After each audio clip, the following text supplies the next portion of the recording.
എതിർപക്ഷാലങ്ങളില്ല. അപ്പൊ മനുഷ്യന്റെ ബുദ്ധി തന്നെ ആയിരിക്കാം കമ്പ്യൂട്ടർ ഉണ്ടാവുന്നത്. പക്ഷെ കമ്പ്യൂട്ടർ വേഗം വേഗം ഉത്തരം പറയുന്നു എന്നതാണ് നിങ്ങൾ ഉദ്ദേശിച്ചത് അല്ലെ? ആണോ അലക്സിനെ? കമ്പ്യൂട്ടർ അപ്പൊ തന്നെ ചോദിച്ചാൽ അപ്പൊ തന്നെ ഉത്തരം പറയുന്നത്. അതുകൊണ്ടല്ലേ നീ കമ്പ്യൂട്ടർ നമ്മളെ ബുദ്ധികളെന്ന് പറയാൻ കാരണം അതായിരിക്കാം. പക്ഷെ കമ്പ്യൂട്ടർ കണ്ടുപിടിക്കാൻ മനുഷ്യൻ വേണമായിരുന്നു.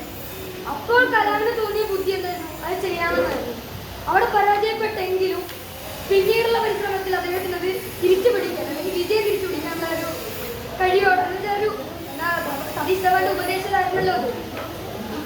തോറ്റു കൊടുക്കുക അയാളുടെ മാർക്കിൽ തന്നെ കഴിഞ്ഞുകൂടിയിരിക്കും.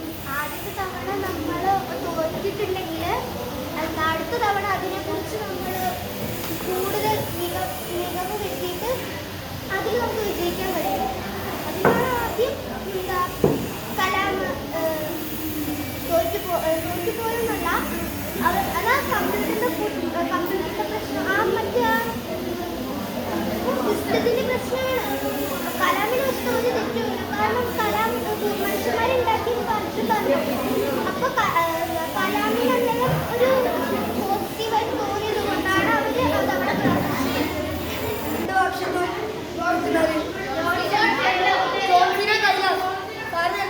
ഇങ്ങനെ മതിലായിട്ട് നിൽക്കും. ഈ രണ്ട് ഭാഗത്തും ശരിയാന്ന് പറയുന്നതല്ലേ? എന്താണ് ഇതിന് കാരണം? ഒന്നും പറയാനില്ല, ശരിയാണെന്ന് പറയാം. ഒന്നും പറയാനില്ല. അവർ ചേട്ടന്മാര് പറഞ്ഞിട്ടല്ലേ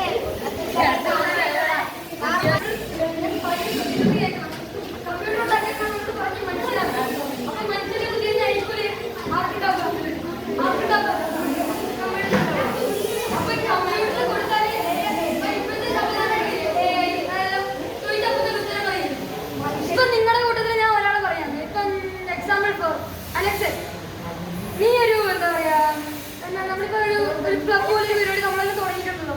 നമ്മളതിന് കുറേ പൈസ ഇപ്പൊ എടുക്കുന്നുണ്ട്. പ്രിന്റ് അടിക്കാൻ മൈനെല്ലാം എടുക്കുന്നുണ്ട്. പെട്ടെന്നൊരു എല്ലാം പോയി നമ്മുടെ പൈസ എല്ലാം വന്ന് നടത്തിട്ട് അപ്പൊ നിനക്ക് എന്ത് തോന്നും? പൈസ അപ്പൊ നീ അത് പുതിയതായിട്ട് തുടങ്ങൂലല്ലോ. തുടങ്ങും. അപ്പൊ നമ്മളോട് വിജയിക്കാൻ പറ്റുമല്ലോ. അപ്പൊ കമ്പ്യൂട്ടർ പറഞ്ഞാൽ ശരി, അപ്രകാരം ചെയ്താൽ മതി. കമ്പ്യൂട്ടറോട് പറഞ്ഞ എന്താണ്?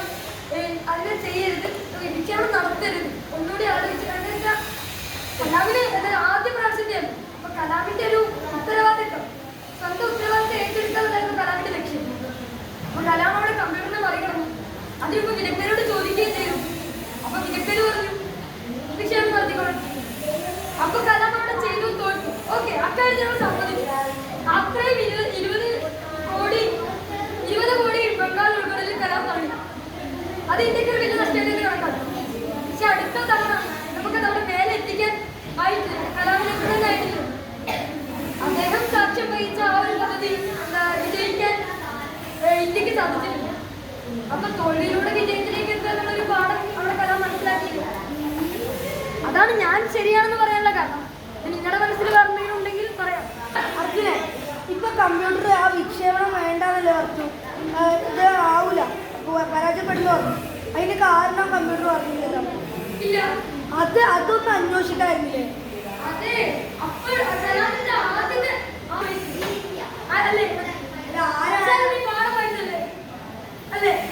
ആദ്യമായിട്ടാണ് കലാം അങ്ങനെ ഒരു ഇതെടുക്കുന്നതിന് മുമ്പ് സതീഷ് ധവാൻ എന്താ പറഞ്ഞത്?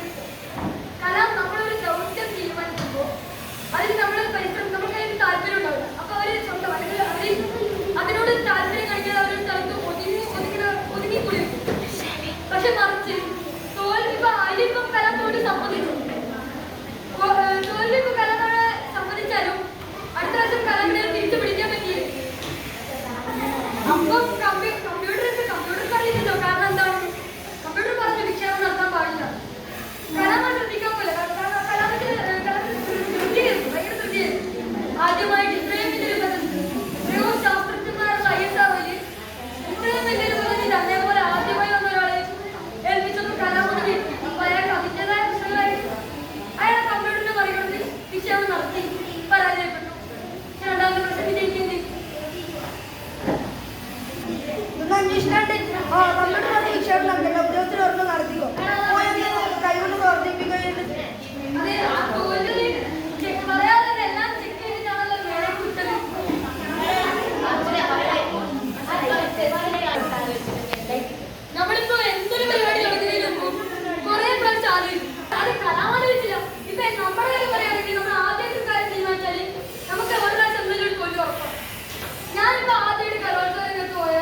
അതങ്ങനെ കളയാൻ എങ്ങനെ പഠിക്കും? അതെ, ആദ്യ പ്രാവശ്യം തോൽവിയാണ്. അതിപ്പോ നമുക്കൊന്നും ചെയ്യാൻ പറ്റില്ലല്ലോ. ഞാൻ ചോദിക്കട്ടെ, നീ ഇപ്പൊ ആ നേരം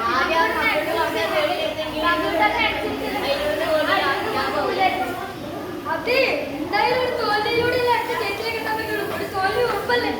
നീ ആർക്കും എന്താ പറയാ പള്ളിന്റെ പള്ളിയിൽ ഇപ്പൊ കലോത്സവം പ്രസവമൊക്കെ നടക്കുന്നുണ്ടോ? അപ്പൊ നിനക്ക് അവിടെ ആദ്യമേ പോയി ജയിക്കാൻ എന്തായാലും അത് മാത്രമല്ല, ഒരു പ്രാക്ടീസ് ഇല്ലാതെ പോയി ജയിക്കാനാവില്ല. എന്താ എക്സ്പീരിയൻസ് അനുഭവം ഇല്ലാതെ അവിടെ പോയി ജയിക്കാൻ ഉണ്ടാവും. പക്ഷെ അനുഭവത്തിലൂടെ നിന്നെ കൊണ്ട് ജയിക്കാൻ പറ്റും. ജയിച്ചു അപ്പൊ തന്നെ നമുക്ക് മനസ്സിലാക്കാം, കമ്പ്യൂട്ടറിനേക്കാളും ആ കമ്പ്യൂട്ടറിനെ പറയുന്നത് ചെയ്തത് അപ്പൊ ശരിയായിരുന്നു. അതെ, പൈസ നഷ്ടപ്പെട്ടു, പൈസ നഷ്ടപ്പെട്ടു, പൈസ നഷ്ടമായി. പക്ഷെ അടുത്ത പ്രാവശ്യം നഷ്ടം പോയി, പക്ഷെ വിജയിക്കാൻ പറ്റും. ഈ പൈസയാണോ വലുത് അതോ അത് അവിടെ എത്തുന്നതാണോ വലുത്? അവിടെ എത്തിയാലേ വല്ല നടക്കുള്ളൂ. പൈസ പോയിട്ട് അവിടെ എത്തിയാൽ അതിനേക്കാളും വലിയ നഷ്ടം. അങ്ങനെ പറഞ്ഞാല് ഈ കലാമിൽ എന്താ പറയാ കമ്പ്യൂട്ടറിനെ പറയുന്നത് ശരിയാണേ. ഇപ്പൊ ശരിയാണെന്ന് പറയുന്നതെല്ലാം മനസ്സിൽ പറയുന്നു. എന്റെ മനസ്സിലൊക്കെ ഞാൻ പറഞ്ഞു എതിർലക്ഷത്തിന് നടന്നിൽ പറയണ്ട, ഒരു പറയാത്താണ് എന്തെങ്കിലും പറയാനെല്ലാം ഒപ്പിച്ചു നിന്നിട്ടാണ് അവള് പറഞ്ഞിട്ടില്ല. എല്ലാരും പറയാത്തതാണ് എനിക്കറിയില്ല. ഞാൻ എനിക്ക് പറയണോ